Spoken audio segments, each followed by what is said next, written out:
nous étions là, tout le personnel était là vers les coups de 16h, 17h.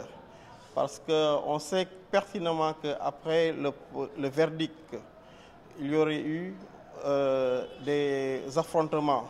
C'est pour cela que j'avais donné des directives pour qu'on ferme si on sent qu'il y aura un danger. Mais malheureusement, on a été attaqué par un groupe de gens, on ne sait pas, par les manifestants. Et malheureusement, ils sont entrés à l'intérieur. Malgré les barricades, malgré la fermeture de tout le complexe, les gens ont pu entrer à l'intérieur. Ils ont fait des actes de barbarie que je vais qualifier. Ils ont saccagé, ils ont pillé, ils ont même agressé des gens qui étaient là, sur place.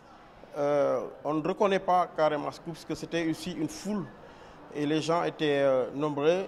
Ils sont entrés vers les coups de 19h, 20h où il se faisait un peu tard. On ne pouvait pas reconnaître l'identité exacte des personnes qui sont entrées à l'intérieur. Je venais de faire un stock, d'ailleurs les factures sont là, et on peut l'évaluer vers les coûts de 7 millions, entre 7 millions et 8 millions. Ils ont également emporté avec eux les chaises fauteuils, les tables, ainsi que les baffles, les lumières, les fenêtres qui sont là, comme vous l'observez actuellement. Vous êtes en train de faire le constat vous-même. Il y a aussi les clims qu'on avait achetés récemment pour permettre aux gens qui viennent ici d'être dans de bonnes conditions. Et aussi les casiers vides, les consignes, ils ont tout cassé. Ils ont brûlé également d'énormes bagages qu'ils ne pouvaient pas emporter avec eux. Les frigos, les congélateurs, ils ont emporté les moteurs. Ils ont fait aussi des actes de sabotage au niveau des portes. Toutes les portes ont été dévastées. Et également, toutes les chambres ont été visitées. Donc les dégâts furent vraiment énormes. Et ça me fait penser aussi dans les années 2020, quand on faisait la réflexion au Covid. Mais comme la question, pour répondre à la question, les dégâts sont énormes. Et si je devrais estimer en valeur, en espèces, ça pourrait coûter entre 20 et 25 millions.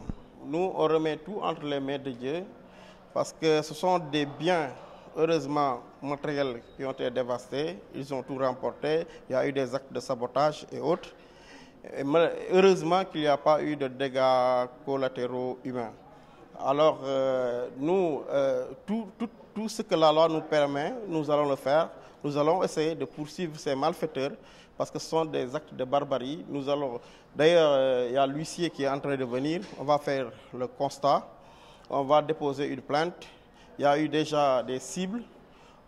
Donc, on verra la suite, tout ce que la loi nous permet. On va essayer d'exploiter ça pour les traduire devant la...